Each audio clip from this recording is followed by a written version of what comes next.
Oh, splendor of sunburst breaking forth this day, whereon I lay my hands once more on Helen my wife. And yet it is not so much as men think, for the woman's sake I came to Troy. But against that guest proved treacherous, who like a robber carried the woman from my house. I'm John Nobbs. And I'm Chelsea Crothers. And we're both members of Ozfrank Theatre Matrix. And we're going to talk about Toga, which is the village in the Japanese Alps, which is the home of Mr. Tadashi Suzuki. And the Suzuki company of Toga. And the Suzuki company of Toga. Scott. Now, I've been there, I don't know, maybe 19 times, I can't remember. Chelsea's been there once. Yes. And Chelsea's the only member of the company, of the many members that we've had, that's been there on her own. So her experience in Toga was quite different. Jackie and I weren't there. And in fact, I suggested that Chelsea shouldn't go because I didn't think it was actually worth it this time around. I mean, it's interesting because I think I'd been training with Ozfrank for maybe about 3 years when I first said, I guess I might be interested to go to Toga, just to check it out, see what it's all about. And I remember at the time, I sort of was hoping to go with you and Jackie. And I was sort of waiting for the next time that you guys were going and I would just bunny hop on that. Mm-hmm.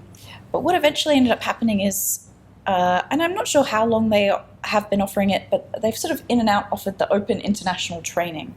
And what happened at the time when I went, which was in 2017, basically you apply directly to the company and maybe about 20 of you-ish get accepted and you go to train in Toga for 2.5, 3 weeks. And you sometimes 2 weeks, sometimes 10 days. Yeah. It all changes depending on Suzuki's whim.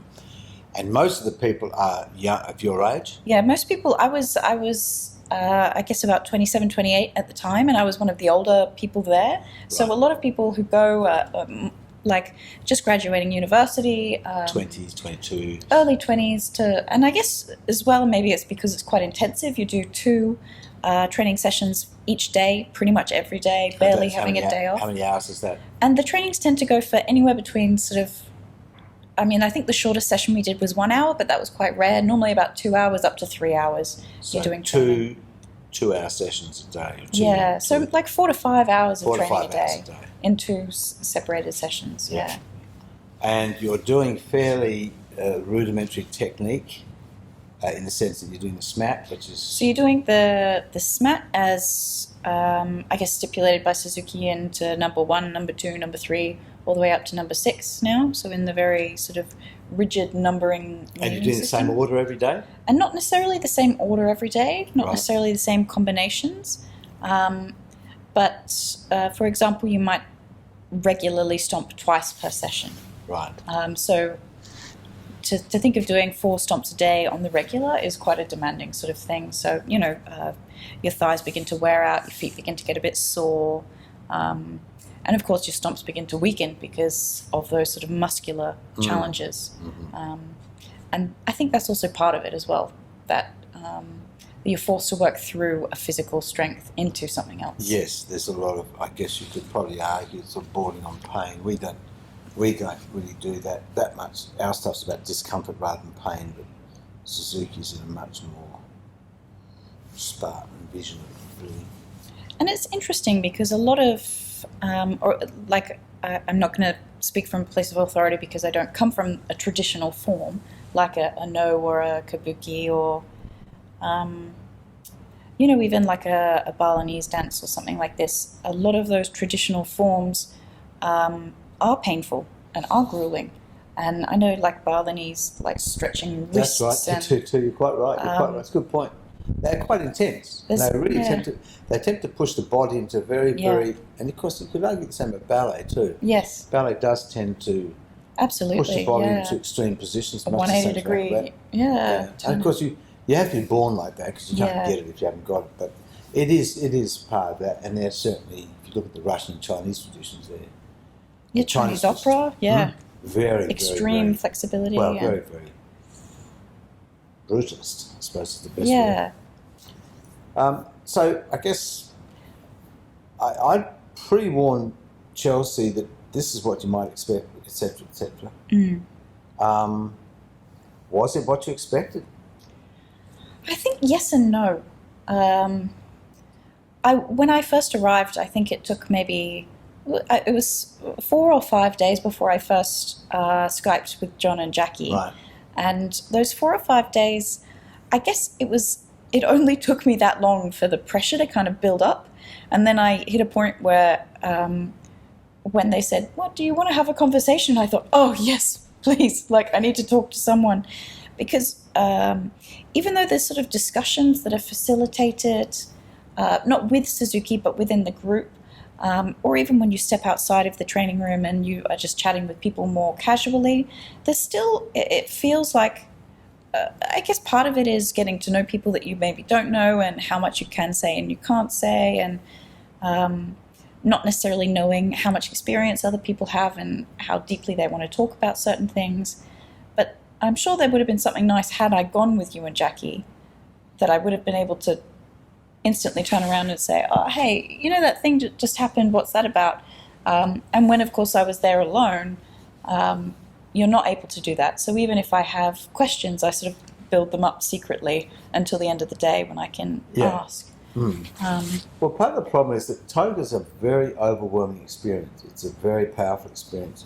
You come to this mountain enclave, and it's actually the upper village. Yeah. So a good chunk of it, you're talking about 400 metres of it, are actually all owned by Suzuki.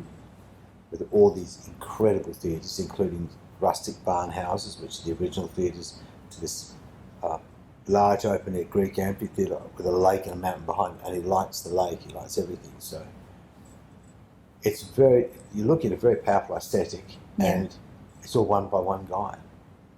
And everybody's there because they want to come back and they want to work with Suzuki. Sorry, they all are. So everybody's auditioning for Suzuki. So all the people you're training with are your competitors. Yeah.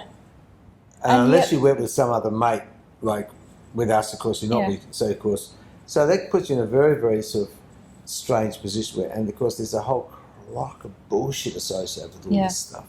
There's a quasi-Japanese thing. Now, I don't know much about Japan, and I've never lived there, so I can't say whether this is a Japanese cultural place or it's a Suzuki thing. I don't know the difference, and of course, not many people do. But there's a whole series of bunch of people who go there and pretend to be Japanese while they're there, or they're forced to behave like Japanese. Now that's understandable in front of Suzuki because, of course, the guy's the main guy, and you've got to do what you're told. But out of that earshot, you don't have to do that. You don't have to take it into the fucking dormitory. Yeah. And this drives me nuts because, hold on, you're an American. Don't pretend you're Japanese. There's a strange thing, like even when we first arrived, like people ran to meet our bus. And then, like, we were sort of told we had an hour before we needed to do anything. And I thought, why were they running to meet the bus? And then, like, we got into our dorm, we got told what time we needed to be somewhere. And fair enough, the time, I think it changed slightly. But instead of telling us... 5:46. Yeah. No, 5:36. Yeah, that happens a lot. Like we all, It's very funny. We were also all really keen to sort of, like, be on time, be early and please. But nobody said, oh, by the way, we're going to leave 20 minutes early, not 15 minutes early. And when we start walking, we're not just walking, we need to patrol together like a group. You know, like kids holding hands in lines. You almost, 8-year-old kids. You almost need to, like, and, you know, adults consistently stretch out. If you're walking 200 meters, then we're not all going to arrive at the same time. Were you told to do that? No, we weren't told to do this, but we needed restrictive qualities. But we needed to arrive at the same time, and then some people were walking slowly and some people were walking quickly, and this is just to get to the what's the restaurant called? Oh, Volcano. Yeah, this is just to get to Volcano because we're going to be introduced to Suzuki, but we need to arrive at the same time so we can do introductions and then get inside. And he could be 30 minutes late too. I mean, it's bizarre. And you never know if that's Suzuki or it's just Japan. But also some of those things could be easily figured out with a bit of communication. Like, oh, Suzuki's there right now. He's early, but we need to be there. Let's leg it. Like, that's all that would have been told, and we would have all been like, all right, on it. Like, none of us wanted to be late or... Yes, well, part of that's just a Japanese cultural thing, I suspect. I don't know. Not just saying it, but assuming it's implicit. Or... Oh, well, that stuff is very odd. I mean, and it's very oppressive, really, because Westerns can't cope with that after a while, because essentially we're sort of slack like that and we don't need to blah, blah, blah. But that's, it's okay. Certainly when you're in the presence of Suzuki. Yeah. But what I find irritating is when they sort of take it out the rest of the nights like that too. So there's no respite from that. Well, there's also... And I don't think Suzuki cares, actually. I don't see why he'd bother. I mean, there was one occasion where we were at the Koryukan and our training had finished and the company was about to start training. And so there was a few of us, like the international members just milling about. I think I was on my laptop. Koryuken's the cafeteria type place. Yeah. It's got a couple of rehearsal studios and a theatre. And a theatre, yeah. But it's also where the collective dinners happen. Yeah. And Suzuki, either he walked in or he came out of the theatre or something happened, and I was just working on my laptop and I sort of looked around and noticed a couple of people were standing. And I thought, oh, okay, people just, maybe they're going somewhere. And then I realised everybody was standing because Suzuki had walked into the room and I wasn't. And then I thought, oh I'm being disrespectful. And so I sort of put my laptop down and stood up. And then nobody made eye contact. Nobody sort of said, when Suzuki walks into a room, you need to stand up. And I thought, is this something that they do? Because I feel like he walked into a room yesterday and nobody stood up. So I sort of wanted to know what the expectation was. And after about a minute, I thought, like Suzuki come and sat down and hadn't even looked at us. I thought, I don't think he cares if I stand or if I sit. That's one of those very funny things that happen then. And you're never sure if Suzuki cares or even notices, because often there's this amazing rigmarole about things. And then if you ask Suzuki, he goes, well, I don't care. Yeah. But it's odd. But not that's a bad thing, because, you're taken out of your comfort zone. Yeah. And you are given in a very different cultural context. Yes. So it's not necessarily a bad thing. Certainly around Suzuki, you have to do stuff like that because you just don't know where it starts and ends. Just be ready, yeah. And you've got to be super ready and all that. And that's a very good position to be in for a Westie, because we hardly ever are in that context, in that sort of battle-ready context. And so certainly that's very good for you, I think. But the problem is that people sort of take it upon themselves. There's a lot of pulling rank in there too, and that's extremely annoying because it doesn't. You can understand some guys are lieutenant, Suzuki's lieutenant, and he's there. Well, of course, you've got to defer to him in the situation. But outside of that, mate, you're Italian. Sorry, you're bullshitting yourself. Well, even as simple as when you take the training, not even outside of Japan, even in Toga, but when there are no Japanese people in the room, or when you take it outside of Toga or Japan, and you're still doing basics with Ich, Ni, San.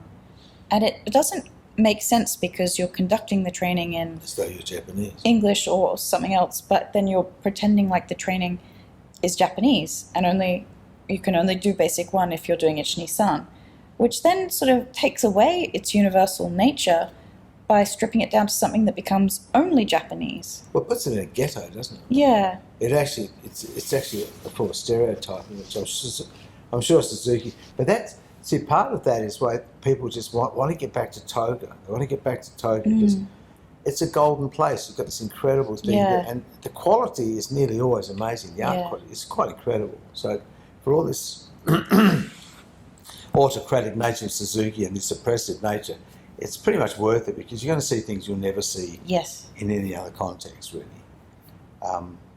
So you need a certain amount of that. But if you have too much of it, of course, it becomes an aberration. So you get all these people sort of putting rank outside of the context. Because really you should be able to just, if you're Italian, you're Italian.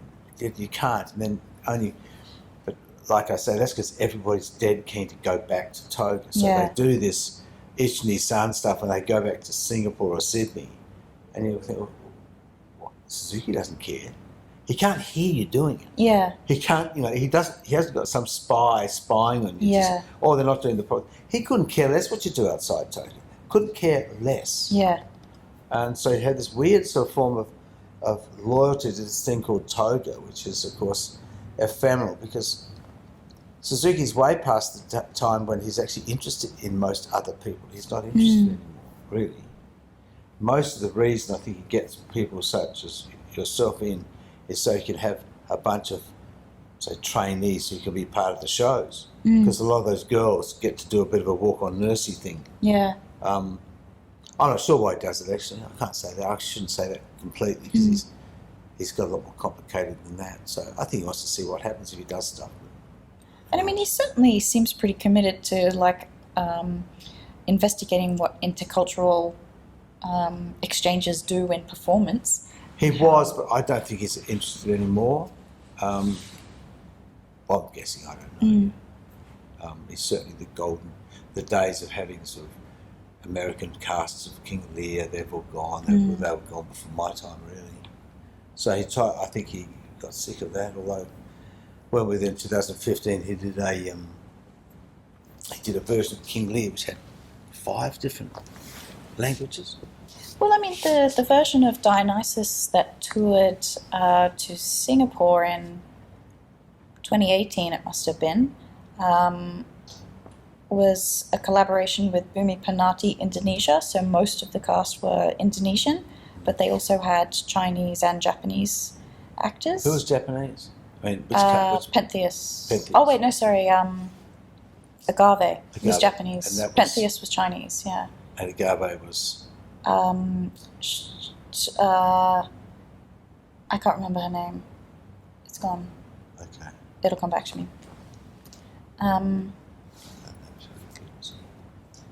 But you had misgivings about the teaching in Toga. And so one thing I find interesting about the teaching, and I think as well because I've never trained under Suzuki, so there's a certain amount of, and I don't mean this in a disrespectful way, but there's a certain amount of disconnectedness, I guess, that I have for him. So even though I really value the Suzuki method, because I've been taught by John and Jackie, and very much so with the Nobbs Suzuki praxis lens, so we're not completely faithful to doing number 1, 2, 3, 4, 5, 6 in order, that's it, finish, go. You have variations that we explore. We're asked for something different every time. And there's always, I guess, an unknown quality. And when... Oh, what do you mean by that? There's something to explore, not just in how do I do this stomp with a different essence, but there's actually something I can change in a maybe mildly improvisational thing, or the teddy boy voice I use is going to be different every day. Yeah, it's true, I suppose. And Isn't it? actually different as well. You can hear a difference, you can feel a difference. There's a certain condensing that happens in Suzuki, and that's what he does too, because he likes to do that. He likes to condense it to sort of to squeeze out the idiosyncrasy, to squeeze out the ego, to squeeze out the sort of, actually the interpretation. He doesn't want even interpretation, he wants just utterance. And yet at the same time, in order to give an utterance, you have to be self-defined.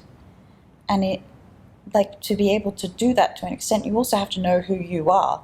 So if you just try to do the stomp to get rid of yourself, then actually you're not kind of finding yourself in it in a way that allows you to then find an utterance that is what he's looking for. I think. A good point, I guess. I don't know. I mean, I never had a problem with that, I suppose. I'm not sure why that was.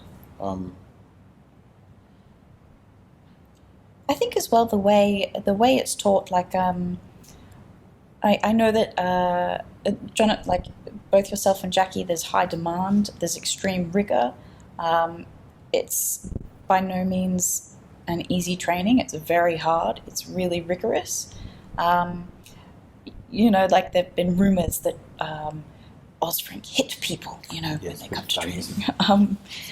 And so, you know, like there is a certain amount of, when new people come to training, I think if they've heard other things, they might be apprehensive because of the rigor and the expectation. So it's not as though it's a pared down or an easy version of Suzuki method. But at the same time, even though there's a high demand, when you go to Toga, I was expecting a high demand, but I wasn't expecting to be yelled at even though I was training my hardest or trying my hardest. Or it often felt like I was sort of being pushed into a trap, like I'm gonna tell you have to speak louder and louder and louder and louder. Yeah, and now you're yelling and you're hurting your voice. No, you're not enough energy. Yeah. Now you're hurting your brain. Yeah. And I was being told and again, I'm not sure I was overtly told, but it certainly felt like that was the message coming through to me. So it's not like I have a verbatim, someone said this to me, but I felt like I was being told, no, you're very monotonous when you speak, and this is, again, it's a classic Suzuki voice that people, tomorrow and tomorrow and tomorrow creeps in, and there's no colour or nuance. And I sort of thought, well, isn't that what you're asking me to do? Because you're just telling me to get louder and louder. And in order to get louder physically, I need to get deeper, because then the wavelengths will travel further. Like, that is what happens to a voice. So if I get deeper tomorrow and tomorrow and tomorrow, naturally, I have to work harder to get more nuance. And if you push me to an extreme, I will eventually yell, and then I will be doing it wrong. And it's not that I'm unaware that I'm doing it wrong. It's that when I'm doing it at a peak already for my physical capability, and you're asking me for more, louder, how do I go louder when my voice can't go louder without just yelling? I think that's people pretending to be Suzuki, aren't they? Now, when Suzuki does that, he's the originator. He's the guy that wrote the book. So he can own that mysterious teaching quality, and you can't really gainsay it.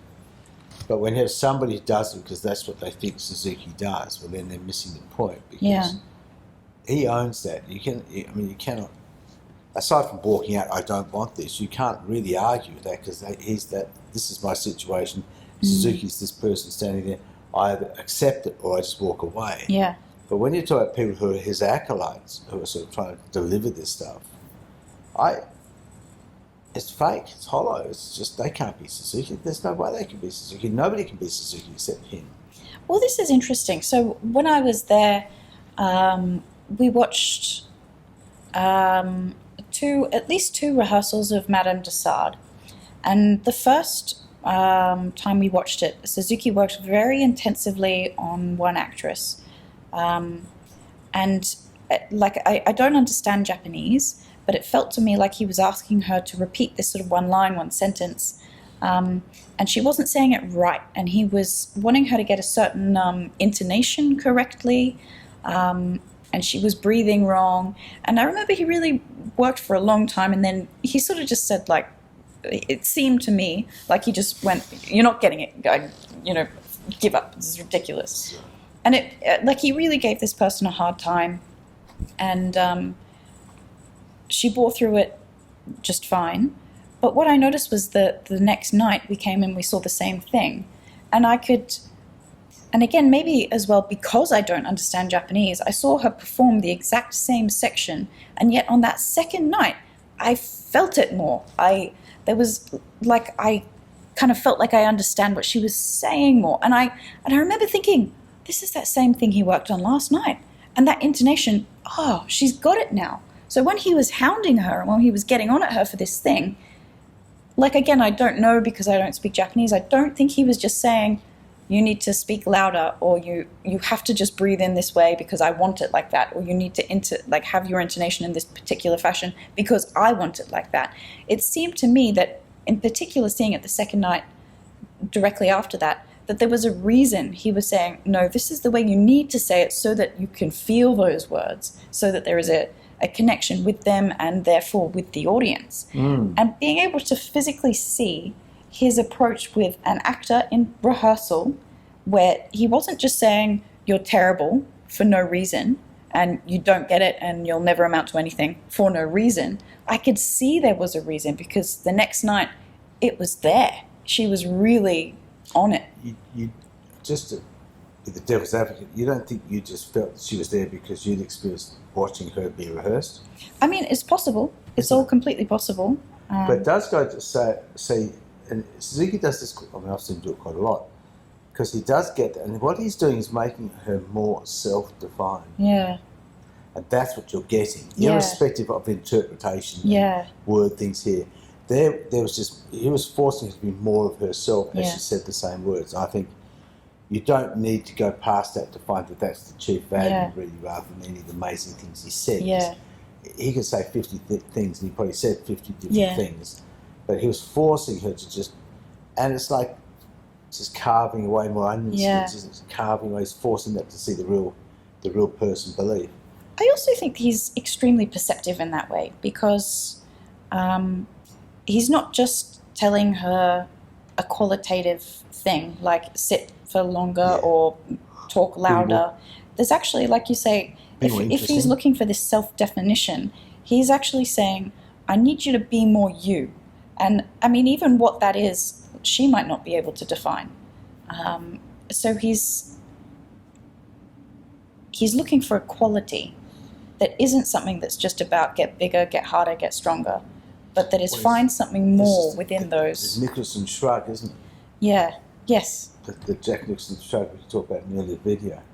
And it's that thing because it's the same but it's different. Yeah. It's the same but it's there's something else there. There's something mysteriously different about it. So I think that's, and of course, he can't fake that interest. No, I think that's it as well. It's very genuine. It's a genuine thing, and he's doing this 40 or 50 years later. Yeah. So is that something he can continue for a day and maybe not year in, year out? Yeah, you can't fake that kind of commitment. You can't fake that in the long run. You can't pretend to be that interested in it if you're not really interested in that thing. So once again, this thing, same and different, which is another chapter in the book,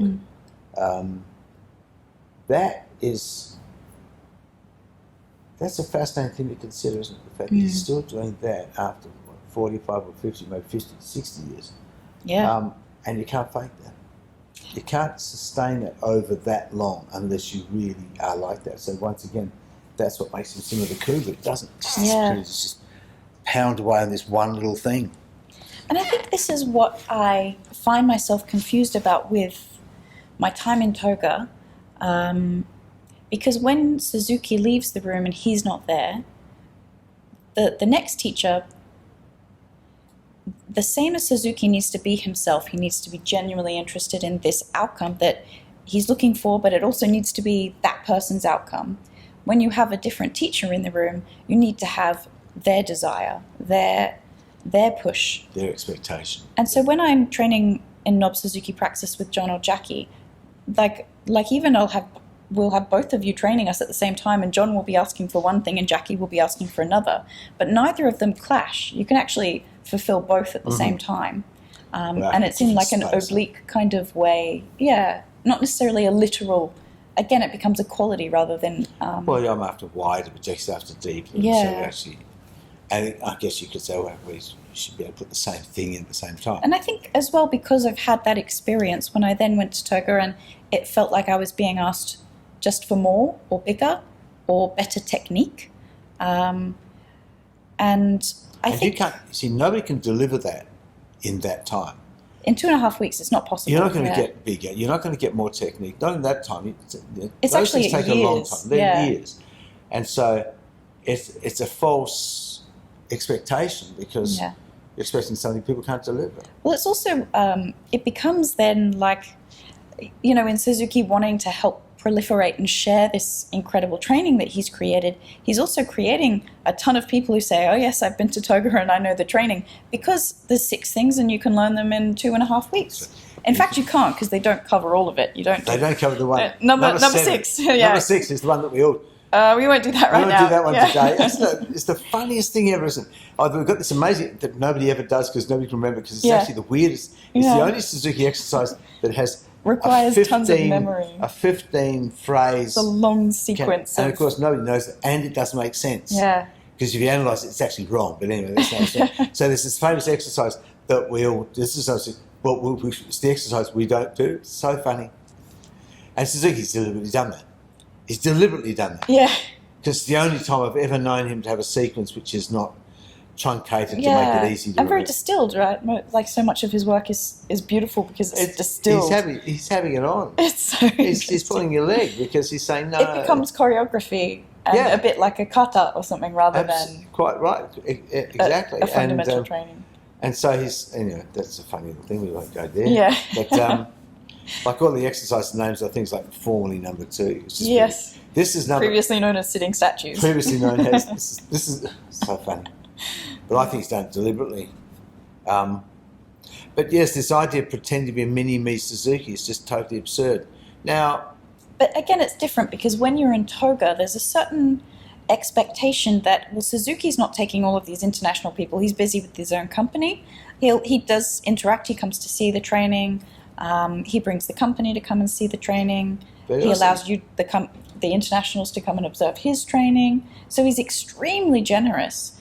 But at the same time, these teachers are in an awkward position because they're kind of being expected, I think, to give the Toga experience, or the Suzuki experience, and to treat international people as though they're in the Suzuki company and as though they are Suzuki.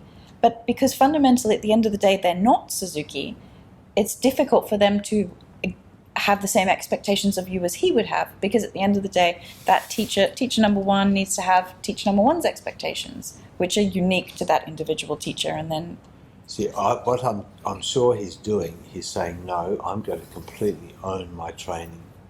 I'm saying, he's going back into the garage. He's taking it back into the garage with him. He's saying, no, this thing called the SMAT is actually my stuff, and if you want to do it, you're basically my slave in here's all the hard stuff. As a slave.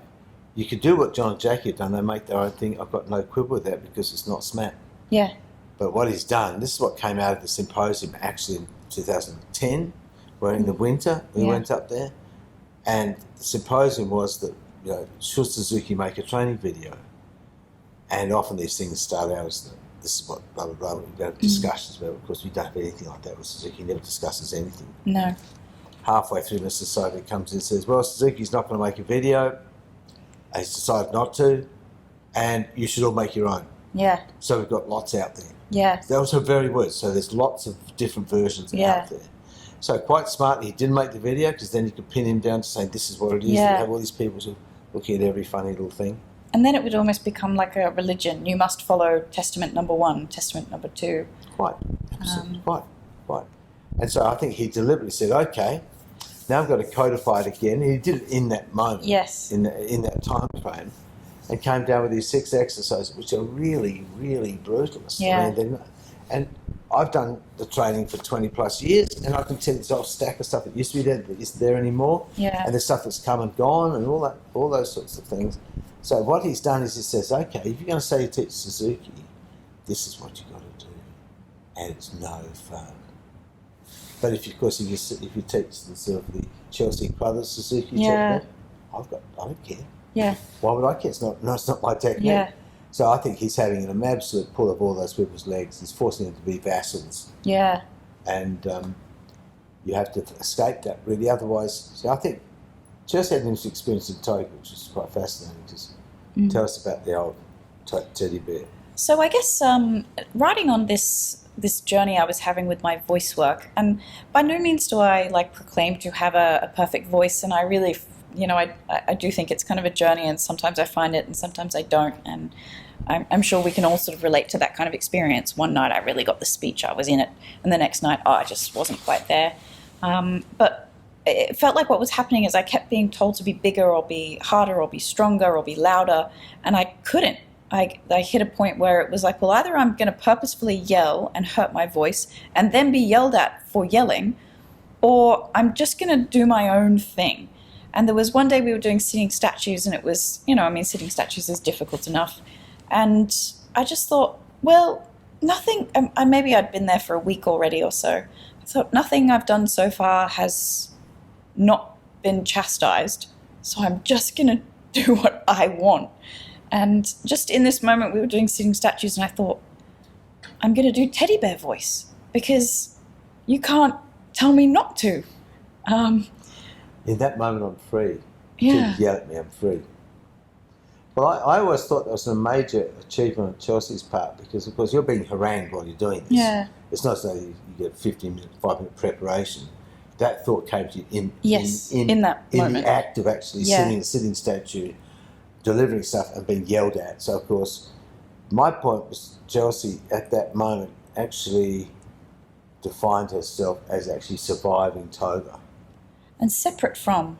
Now, this is Jackie and I have felt this a long time. I mean, as we can test all these videos I make about how amazing Suzuki is, I think he's a super genius, and I can back that up too. But I'm not a vassal. I think at the end of the day, there's got to be a point, and this as well is something, when you talk, again, I'm not an expert here, but in no theatre training, it's very learn via imitation and master-student. So you have to get as close as possible to your master. And it's sort of only when you achieve a certain level of almost perfection that, of course, the realization comes through to you that no matter how hard you try to be your master, you will never be that person. And that's when you sort of transform into the next stage and you become you, and you're able to own those extremely, distilled movements. Mm-hmm. And I think in a way, the Suzuki method does the same thing, because there is, you are expected to do certain techniques, but even that Suzuki somehow keeps a bit vague, like, do you tuck your pelvis in or not? And maybe if, he would probably say, you need to tuck your pelvis in and you don't need to tuck your pelvis in. Like, so there's a bit of that where it becomes unique to the individual and what you need in that moment on that day. And I think if you're not responding to that, then you're just copying, and that's not interesting. So what you've got to do is copy and then do the same thing but different, and that different has got to be unique to you. Yes. And so the teddy bear speak is, okay, I can do the tomorrow speech just the same as everybody else, but today I'm going to be this kind of teddy bear too. I'm going to think of the teddy bear while I'm doing the other stuff. Yeah. See, that's the key thing, whether this teddy bear comes out. Essence of teddy bear, yeah. All sorts of things. The fact that I can actually have this other vision of myself.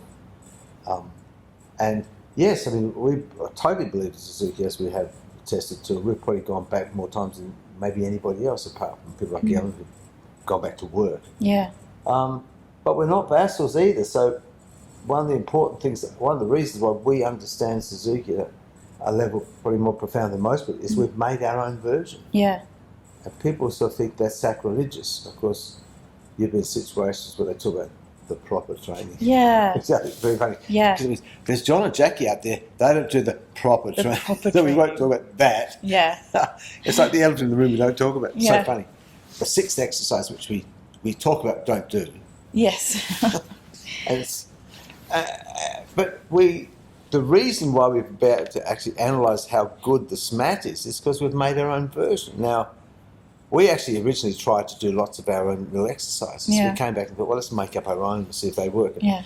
we did all sorts of throwing the stick around and stuff. Eventually we figured that, Suzuki's collared it. Yeah. He's got the market, really. He's number one is genius, number two is genius, and statues. They're all incredibly epigrammatic and so reducted, and you can't find an equivalent. So we then took his exercise and then allowed ourselves to morph them into other things at other times. So we don't just do basic 2, basic whatever. We actually do a version of it. Plus we also we move away from it. And that moving away from it actually respects it more because we know what we're leaving. We know what we're distancing ourselves from. So it's... And in a way that somehow doing number 1 to number 5 over again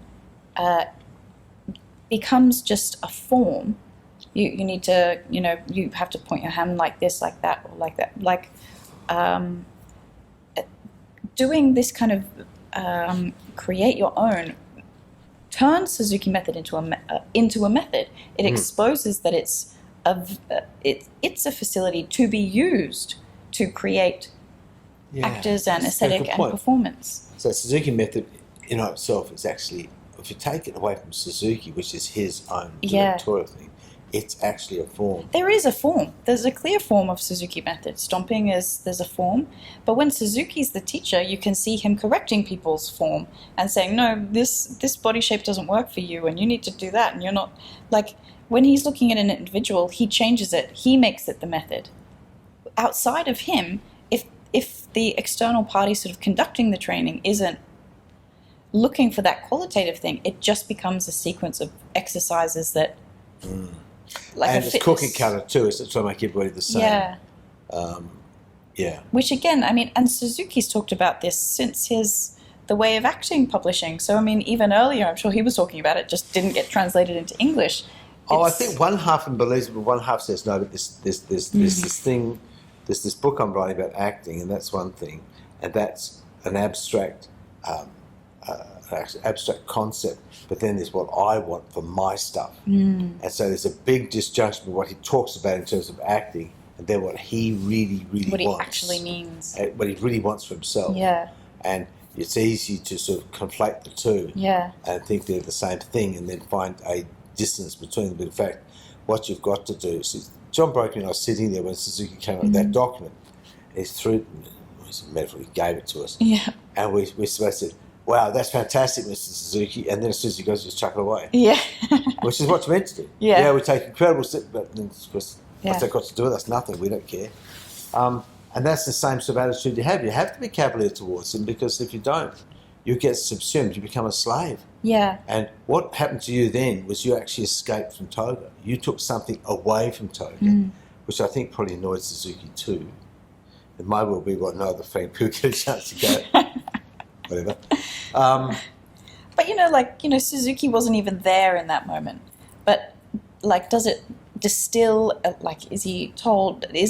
Does it change the way I then trained for? Because it did kind of free me from feeling like I needed to. It put you in the same situation. I was always free in the training, and I was always very good at it too. I mean, you could never critique me about my training. It was really good. But I was free like that too. Yeah. And so he's looking at me and he's going, I can't tell you off, but you're doing something that's your own. It sort of annoys me, but it's good. Because he told me once, he said I had very good form. Even when he was berating me about something else, he said, no, your training's very good. Yeah. So I know that. And I think part of it was actually this complete commitment to the experience, complete commitment to the moment, complete commitment to being the best I can at that thing, and totally, doing what I'm told. Yeah. But at the same time, no, I'm separate. I'm John Nobbs. I'm actually got my own life, and the same and different. And I'm able to marry the same and different. I don't need to just be the same or just It's be not what either you or, ask. it's both at the same time. Yeah. And this duality is crucial to you surviving, really, Yeah. because if you take it to, at the end of the day, it's artifice anyway. We all know that. And he says so too. He comes out after the show, just slops on stage as if to say, well, it's just a show. Yeah. They want to worship him. Honestly, they want to worship Yeah. the guy. There's 800 people. They want to worship him. He just goes, no, that's just a show. Really, he does that. And we said it to him thousands of times. So, I mean, it's not as though he's, it's not just one time. He's always like that. Yeah. So, of course, that's his intelligence. Now, getting back to whether he found out about you and your thing, he knows about it because he's that intelligent. He's that perceptive. He can actually feel these things even though he's not there. And he may well have been told that. I don't know. But he knows. He's extremely intelligent, extremely perceptive at an unconscious level, I believe. Certainly the most unconsciously intelligent person I've ever met in my life. And I think that's the secret to his amazing success. Yeah. But that thing of being able to go to Toga and give something to it. Yeah. Because when you did the teddy bear speech, then, that was actually bringing something to Toga. So all these other kids couldn't even imagine what you're doing, let alone being able to do it. They couldn't even imagine what that meant. They would be so far, what you're going in there, irrespective of your talent or skill set or how good you are at the stuff. Yeah. Your knowledge was much higher, of course, which meant you could actually adapt. Now, most of them would have been floundering, of course, the whole time being totally oppressed, being vassals, really, to Suzuki, which I think he loves to a certain extent. He must do, otherwise he wouldn't put them through it. I mean, it's interesting too. I feel like the Toga experience, to an extent, it made me think, because I don't have incredible form. I'm not that fast. I'm not super strong. I'm definitely not flexible. I still fall over and lose balance sometimes. So in many ways, it made me kind of further realize, you can ask me to be more flexible, but, until I've been able to do stretches for hours every day for the next couple of years, it's not going to change. You won't get more flexible anyway. Yeah. That's understanding who you are and knowing what your 98.4% is, because you've got to do that. If you don't do that, you just won't survive. And you saw how many people blew their ankles or whatever each time. Yeah, and when people... And he doesn't seem to care either way. Again, like this, I don't know if it's about the pain. Like, there were people who were really injuring themselves in the training. And like one person had sort of like bleeding heels, and I thought, why is no one correcting that and keeping on at him? Because he had, I guess, an idea of his head of what that form was, what it was to stomp and how to do it, but he was hurting himself. There was a clear pain and an injury, and I thought, is being here about letting him go through pain for the next 2.5 weeks and hope that he figures it out? Because at the end of those 2.5 weeks, he hadn't really figured it out. Well, that's bad teaching. Sorry, I mean, I've got to critique Suzuki on that because, however, I think that's unforgivable. I had a thing the year before, in 15. There's this Norwegian kid, and he was obviously blacking out because when he went down or up, he was blacking out. So he had to sit down, and they sort of said, "Oh, you have to do." Well, I saw at the fountain.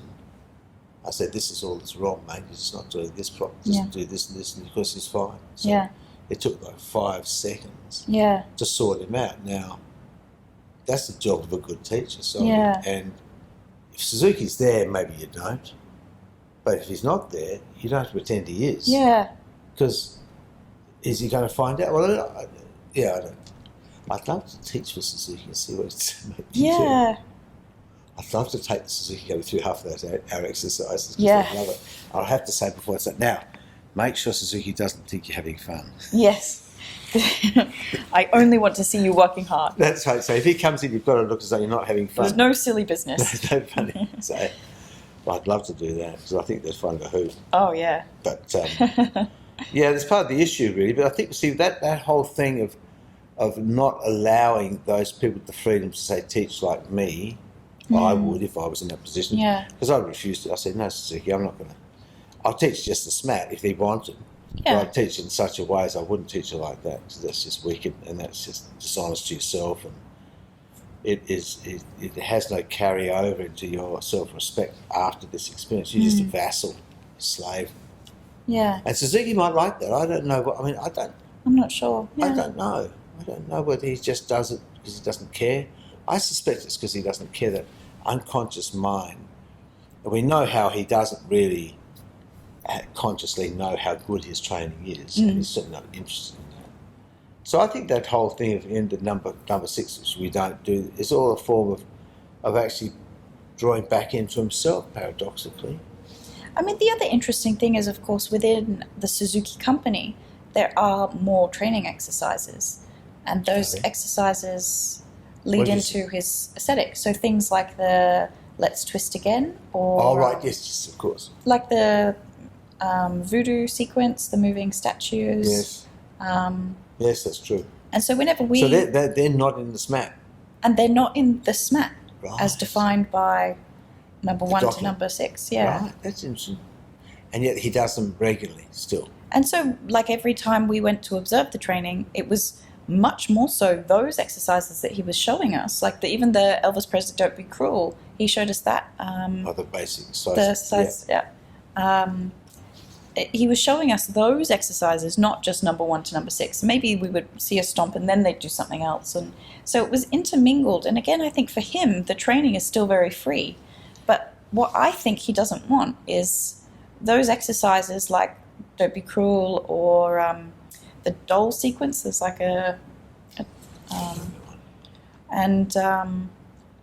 I think a lot of those ones he uses in his performances, in his aesthetic. Well, they're choreographic, yeah. They're choreographic. They're building blocks for the actual shows themselves. And he often will start, I've seen him start a show, this is a long time ago, of using old language and then morphing into something else. I've seen him do that. So it does, he's quite... Yeah. I think in many ways it's sort of him reclaiming. He's saying, well, these are training exercises that I do with my company, but I do them because we're going to do it in the performance. But also there's a thing of saying you're not ready for it yet. There's a very and also important that, thing yeah. not, you can't do this yet because you're not ready. Yeah. I don't know if I agree with that, but that's the way they do that stuff. And they just... And again, that's fine. If Suzuki's running that company in that way and you become a company member, you adhere to that process. You acknowledge that you will get to do that exercise when Suzuki says you're ready to do that exercise. And so it becomes like an agreement. You enter into the... It's a compact, isn't it? Yeah. Understood compact. It's a form of etiquette too. And yeah. They're very... Suzuki can be quite impulsive when he wants to be, but then most of the time they're incredibly... There's a structure to when you can do this thing. There's a structure, you come to that, to whatever. They tend to adhere to that most of the time. And that's a Japanese thing too, probably, I suppose. Yeah. Sure. Anyway, that's a bit of chat about Toga. So Yeah. those of you who want to go to Toga, you should listen to this, and especially listen to what Chelsea went through, because you'll get a lot more out of it if you actually pay attention to what Chelsea is talking about. Because if you don't, you just become fodder. Yeah, and if you want to go back to understand just how to become a cookie cutter, a churned out version, there's something. You're never going to be a part of the company. Suzuki's getting older. The company's going to get smaller. People don't really get invited to be a part of the company anymore. No, they don't. And even if you become a part of iScott, Suzuki's not directing you, so you're not working with him. You just but that's sort of second-hand Suzuki too. That's you get sort wannabe of Suzuki. Well, it's true. And he's running out of. He's tried the Chinese. He's tried the Westies. There's not much. Sick of them. So now it's Chinese. Now it's Indonesian. So how long does lots he of work with Russians and Yeah, the Russians seem to come back a bit, but the Greeks as well. A lot from Greece. Yes, well, that's all Going political. back. Yeah. So, I mean, again, you need to go there for your own purposes and then figure out what it is that you're going to take away from it and how you're going to use it. Otherwise, you're leaving your soul in Toga. Yeah. Now, maybe Suzuki wants that. I don't know. But it's not good for you to do that, because he's not going to be interested in you outside that discrete experience. And so to sort of go away thinking, I want to go back. Well, it's just no point. Yeah. You've got to think of the because why. I want to go back too. We all want to go back. Yeah. But I'm not going to do it.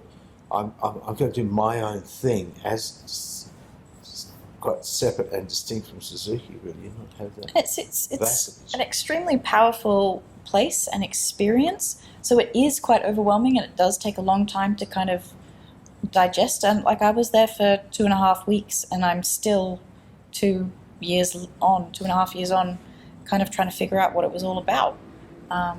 It's the biggest theatrical experience you could have in your life. No question. And you see some amazing stuff. Yeah. Amazing stuff which you can't see anywhere else. And we've been to Brzezinka, which is Chelsea's version of that. Yeah. Nothing like it, because he can't sustain that. In the West, you can't be a shogun. Yeah. He's a head of a corporation that's probably costing $20 million a year to run. And it's his own personal fiefdom. Yeah. Every blade of grass. It's pretty bizarre. It's pretty incredible. And most of the time it's well handled. Yeah. Very well handled. And I haven't known anybody go back since. I don't know what happened with you, but one of the great things about your experience and the fact that you said, I'm going to go anyway, is you found that Suzuki was back on track. Yeah. Well and truly. Yeah. Which we were worried about, but we're very, very pleased to hear that, both Jackie and I. So this is our short introduction to Toga by Chelsea Crothers, interviewed by John Nobbs. Yeah. Thank you, Chelsea. Thank you, Don. Ciao, ciao.